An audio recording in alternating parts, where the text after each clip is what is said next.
लाला किसे ज्यादा पसंद है, तुझे या प्रशांत को? प्रशांत को चाहिए। समय वो पल है जिसमें एक अजनबी से मोड़ पर उधर से आता अजनबी, इधर से आते अजनबी को देख रुक जाए। হিন্দি বা উর্দুতে মিসাল শব্দটির অর্থ হল উদাহরণ। ঠিক সেইভাবেই বেমিসাল শব্দটির অর্থ হল অনন্য বা যার কোনো উদাহরণ হয় না। বেমিসাল নামে একটি ফিল্ম ভারতে বলিউডে তৈরি হয়েছিল। বেমিসাল ছবির প্রধান অভিনেতারা ছিলেন অমিতাভ বচ্চন, রাখি গুলজার, বিনোদ মেহরা, শীতল এবং একে হাঙ্গাল সাহেব। ছবির মহরত বা উদ্বোধনটি হয়েছিল 1979 সালের 30শে সেপ্টেম্বর। একই দিনে অমিতাভ বচ্চনের আরেকটি ছবির মহরত সিলসিলার সাথেই। আর বেমিসাল ছবিটি রিলিজ করেছিল 1982 সালে। বেমিসাল আসলে ছিল উত্তম কুমারের বাংলা ক্লাসিক মুভি আমি, সে ও সখার রিমেক, যা 1975 সালে মুক্তি পায় এবং আশুতোষ মুখার্জির একটি উপন্যাস আমি, সে ও সখার গল্পের ওপরেই ভিত্তি করে এই ছবিটি তৈরি হয়েছিল। বেমিসাল সিনেমার পরিচালক ঋষিকেশ মুখার্জি বাংলা চলচ্চিত্রের মহানায়ক উত্তম কুমারের উদ্দেশ্যেই তার এই হিন্দি সিনেমাটিকে উৎসর্গ করেছিলেন। মহানায়ক প্রয়াত হয়েছিলেন 1980 সালে। বেমিসাল ছিল অমিতাভ বচ্চনের সাথে ঋষিকেশ মুখার্জির শেষ ছবি।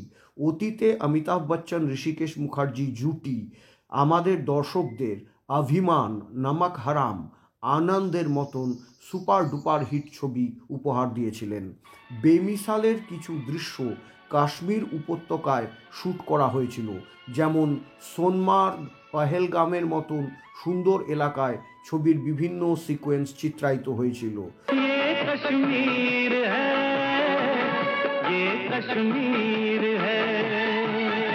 জঙ্গিবাদ বা উগ্রপন্থী কার্যকলাপের আগে কাশ্মীরে শুটিং করা শেষ দিকের সিনেমাগুলির মধ্যে একটি ছিল বেমিসাল। প্রথমে অমিতাভ বচ্চনের বিপরীতে মুখ্য ভূমিকায় রেখা এবং ড্যানির সাথে যোগাযোগ করা হয়েছিল, কিন্তু রেখার ডেটস বা তারিখ পাওয়া যায়নি, তিনি তখন খুব ব্যস্ত ছিলেন।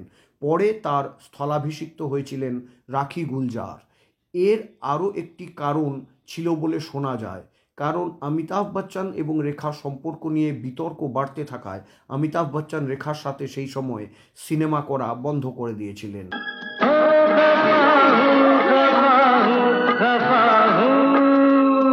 অপর অভিনেতা ড্যানি যখন অজ্ঞাত কারণে ছবিটি ছেড়ে চলে যান, তখন বিনোদ মেহরাকে এই চরিত্রের জন্য চুক্তিবদ্ধ করা হয়।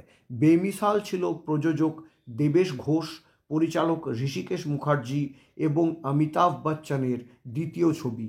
এর আগে এই একই টিম জুরমানা নামের ছবিটি তৈরি করেছিল এবং এই একই টিমের 1982 সালে औकात নামের একটি ফিল্ম নির্মাণেরও কথা চলছিল, যেখানে অমিতাভ বচ্চন, জয়া প্রদা এবং অনিতা রাজের অভিনয় করার কথা ছিল। কিন্তু কুলি সিনেমার সেটে অমিতাভ বচ্চনের সেই মারাত্মক দুর্ঘটনার পরে औकातेর কাজ বন্ধ হয়ে যায়, যা আর পরে শুরু হয়নি। 1982 সালে অমিতাভ বচ্চন 3টি ছবিতে দ্বৈত চরিত্রে অভিনয় করেছিলেন। বেমিসাল ছাড়াও অন্য দুটি ছবি ছিল সত্যে পে সত্তা এবং দেশপ্রেমী। বেমিসাল মুক্তির আগে নায়িকা শীতল, যিনি এই ছবিতে একটি নেগেটিভ চরিত্রে অভিনয় করেছিলেন এবং অমিতাভ বচ্চনের সাথে তার একটি রোমান্সের সিকোয়েন্স ছিল, তিনি দাবি করেছিলেন যে তিনি আসলে এই ছবিটির মূল নায়িকা। ছবির অপর নায়িকা রাখি গুলজার জানতেন যে এইটি সত্য নয় এবং এতে তিনি বিরক্তিবোধও করেছিলেন। পরে শীতল যুক্তি দিয়েছিলেন যে সিনেমাতে রাখি ছিলেন বিনোদ মেহরার বিপরীতে এবং অমিতাভের বিপরীতে ছিলেন তিনি নিজে।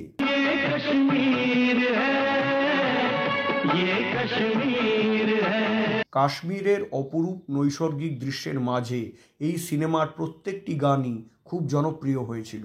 এর অনেক বছর পরে 2004 সালে অমিতাভ বচ্চনের পুত্র অভিষেক বচ্চনও বেমিসাল নামে একটি ছবির জন্য চুক্তিবদ্ধ হয়েছিলেন এবং এই ছবিতে তার বিপরীতে নায়িকা হওয়ার কথা ছিল রানী মুখার্জির এবং সিনেমাটির প্রযোজক ছিলেন নাগেশ কুকনুর।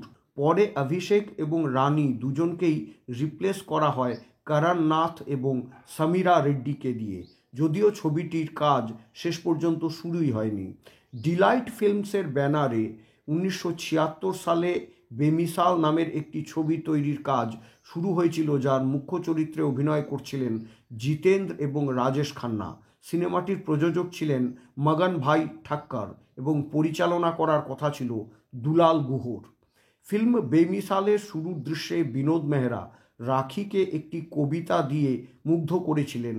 কবিতাটির লাইন ছিল, দূর সুনসান সে সাহিল কে করিব। এই কবিতাটি লিখেছিলেন রাখিরই স্বামী গুলজার সাহেব, যিনি এই ছবির সাথে আর কোনোভাবে যুক্ত ছিলেন না। प्रशांत जब बैचलर था तो ठीक था, अब उसकी बीवी के सामने मैं क्या कर सकता हूँ? ফিল্ম বেমিসাল 1982 সালে সঞ্জীব কুমার অভিনীত একটি কাল্ট ক্লাসিক মুভি আঙ্গুরের সাথে একই দিনে রিলিজ করেছিল। বেমিসালের প্রযোজক দেবেশ ঘোষ এর আগে 1977 সালে ঋষিকেশ মুখার্জিকে সন্ন্যাসী রাজা নামের একটি ফিল্মের জন্য চুক্তিবদ্ধ করেছিলেন। পরে এই ছবিটি উত্তম কুমারকে নিয়ে বাংলায় তৈরি হয়েছিল, যার পরিচালক ছিলেন পীযূষ বসু।